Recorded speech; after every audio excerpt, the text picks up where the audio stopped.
la violencia de género que además tienen que sufrir las personas con discapacidad. Y es que las cifras, Marta, las cifras son alarmantes. Se cree, porque tampoco hay un registro muy fiel, que el 23% de las personas que sufren violencia machista pues son o tienen algún tipo de discapacidad. Además de estas cifras tan horribles, en los últimos 5 años se cree también, porque repetimos, no hay unos registros fieles, y ahora explicaré por qué, se cree que más de 20 personas, más de 20 mujeres que han sido asesinadas tenían algún tipo de discapacidad. ¿Por qué los registros no son del todo fidedignos? Pues bien, por una parte porque este problema se invisibiliza. Los colectivos aseguran que hay que darle visibilidad porque de lo que no se habla no existe y necesitan unas dotaciones, unas partidas presupuestarias y unos recursos específicos. ¿Por qué se invisibiliza? Bueno, en muchísimas partes, mucho también en el mundo rural, pero en muchas zonas todavía el tema de la discapacidad es un tabú. Así que estas mujeres sufren una doble discriminación. Por un lado, por ser mujeres, y por otro, por tener una discapacidad. A veces ni siquiera les llega la información y la formación. Toda persona necesita información porque no saben realmente, ni siquiera ellas ni su entorno, que están siendo maltratadas. Piensan que es un trato normal porque lo han tenido toda la vida y algunos actos machistas los normalizan. Esto ocurre porque muchas veces pasan de vivir con sus padres toda la vida a vivir con el marido cuidador y maltratador. Entonces no saben. Luego pensemos lo que supone pedir ayuda. Si ya cuesta para una persona que está sufriendo violencia machista pedir ayuda, pues imagínate teniendo una discapacidad. Pensemos, por ejemplo, una persona con movilidad reducida. A lo mejor tiene que coger hasta 3 guaguas para llegar, guaguas que estén adaptadas en unos horarios concretos para llegar a una comisaría. A lo mejor incluso 3 pueblos después o 3 municipios que no es el de ella, porque si va a su comisaría puede que se ponga en riesgo. Cuando llegas a comisaría, lamentablemente, no hay 24 horas policías formados en género. Existen, pero no están todo el tiempo.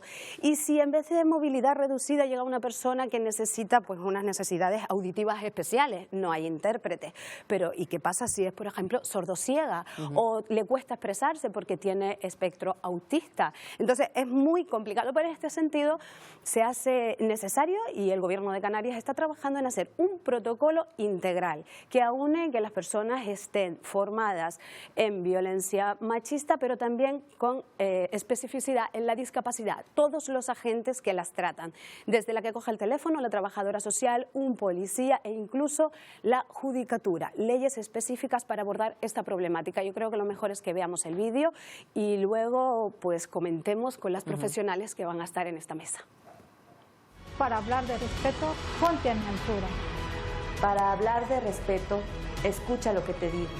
Para hablar de respeto, mira a través de mis ojos. Cuando una mujer sufre múltiple discriminación, te empiezas a dar cuenta que tiene más probabilidad de sufrir violencia de género. Son espeluznantes las cifras que hay, ¿no? El 80% de las mujeres con discapacidad a lo largo de su vida sufren o van a sufrir maltrato. En los últimos 5 años han sido asesinadas por sus parejas o exparejas más de 20 mujeres que sufrían algún tipo de discapacidad. Las cifras no son concretas porque en muchos casos esta realidad continúa siendo invisibilizada por el entorno. En general tienen miedo a denunciar, a salir de situaciones de violencia porque no tienen autonomía económica para salir adelante. ¿Cómo salir de esa espiral donde tú eres dependiente? Y cómo encima salir a un sistema que no te escucha de una manera justa, integral, donde no tiene en cuenta que tú puedas tener autismo, por ejemplo, o donde tú puedas tener dificultades para expresarte. Piensen que en general las mujeres cuando denuncian, por ejemplo, cosas como violaciones, son muy poco creídas. Un caso donde hay una mujer con, por ejemplo, con problemas de salud mental que dice ser agredida, ¿se le cree igual o se le cree más a la pareja que va al lado de ella y le dice que eso es mentira? Nací un poco especial, me llamaban la tonta, se aprovechaban de mí, mucho miedo. Me violó por el hecho de tener una discapacidad. La visibilización es importante porque todo lo que no se ve no existe. Tienen esa doble vulnerabilidad, ¿no? Por el hecho de ser mujer y por el hecho de tener una discapacidad.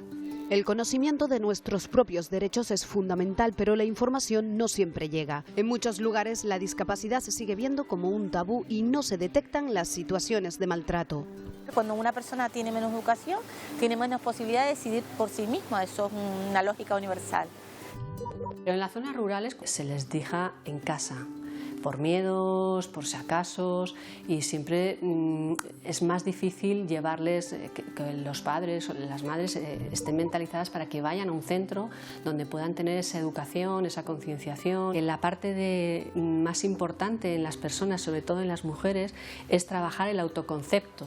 Después viene la autoestima, pero primero el autoconcepto, ¿no? De quién soy, qué soy, qué necesidades tengo. Si yo no vivo mi autoconcepto de forma sana, pues mi autoestima estará muy baja. La mella que hace en una persona que siente día a día un desprecio, un insulto, ¿no? Imagínate una persona que no tiene capacidad de defenderse. Las personas que están ciegas o que tienen sordera, incluso los sordomudos, o sea, imagínate la capacidad que ellas tienen para poder reivindicar, para poder expresar, para poder gritar, para poder salir de una situación de maltrato. Me he oído frases que a mí me ponen los pelos de punta, ¿no?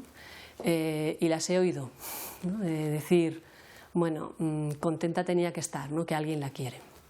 Y eso está pasando. Y en situaciones de abusos sexuales, frases de ¿qué más quisiera ella?, ¿no? Una mujer tiene discapacidad no responde por un lado a esos cánones, ¿no? Ni de belleza, ni de lo que se espera de ella, se las considera mujeres asexuales, ¿no? Conozcamos no solo cuántas de ellas tenían discapacidad, sino cuántas de ellas han quedado con discapacidad. Esa noche me empujó y me tiró al suelo y me golpeé muy fuerte en la nuca. Cuando me desperté, escuchaba hablar de un traumatismo en la cabeza y le escuchaba a él. Y nunca más volveré a ver el rostro de mis hijos.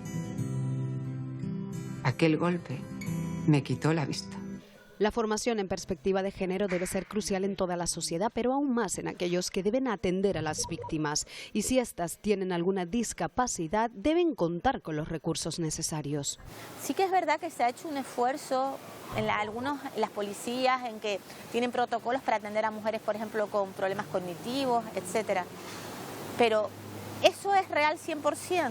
Que haya más centros para este tipo de perfiles, más medios para los cuerpos y fuerzas de seguridad del Estado y policía local.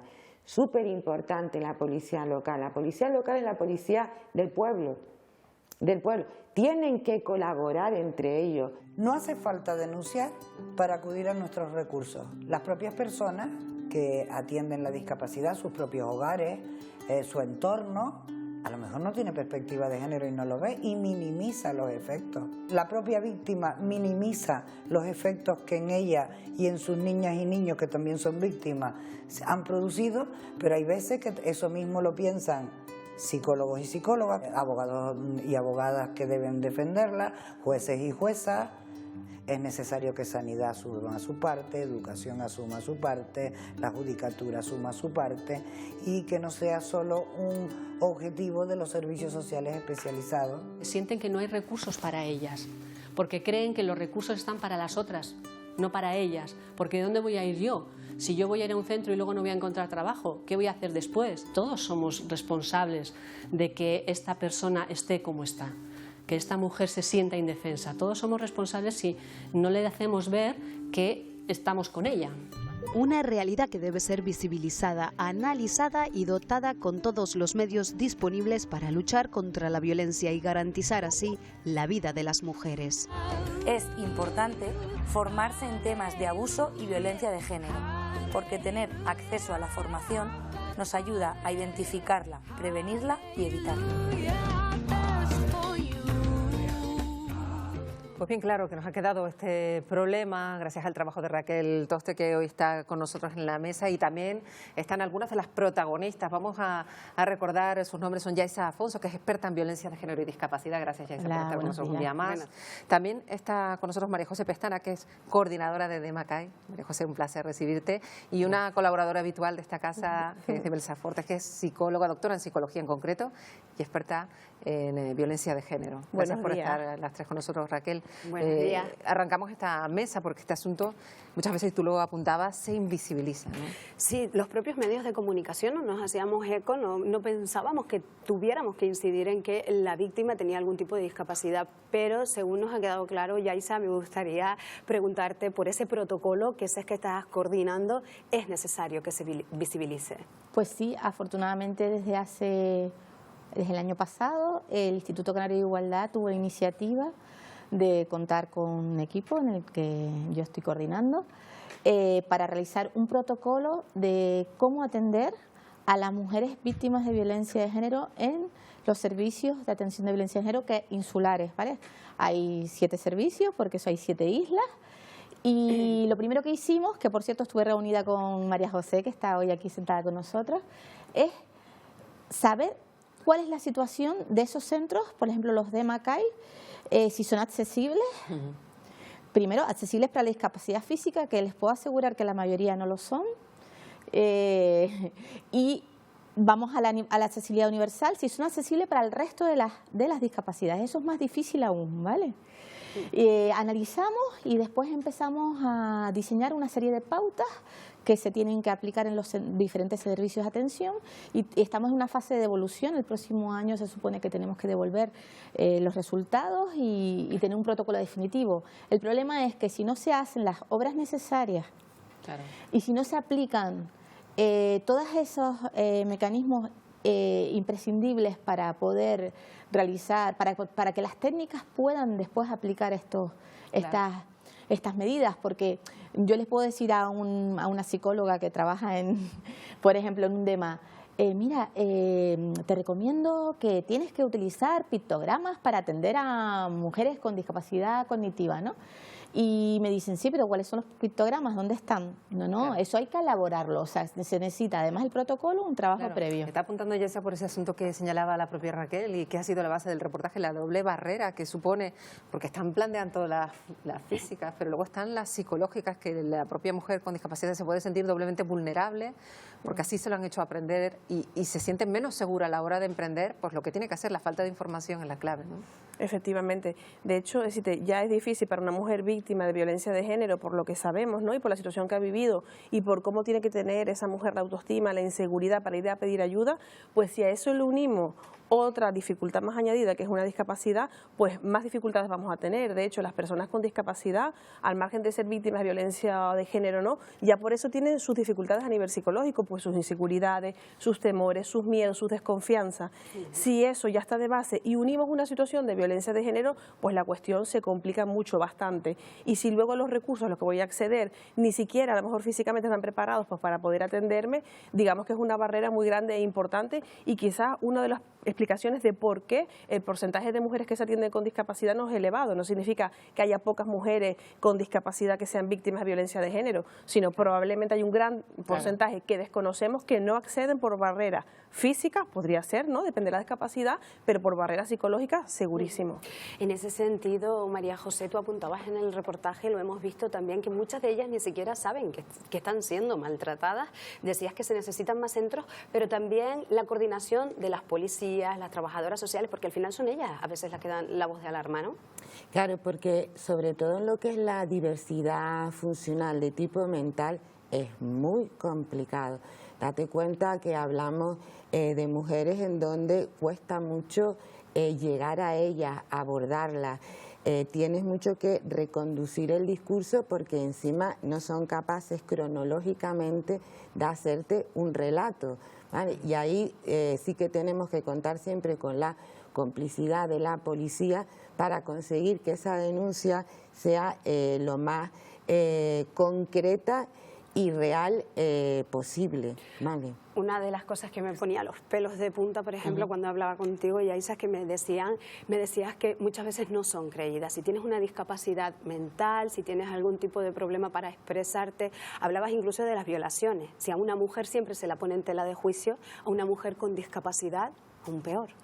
Bueno, uno de los principales problemas dentro de este amalgama tan grande, desgraciadamente, que es la violencia machista, es las violaciones, las agresiones sexuales.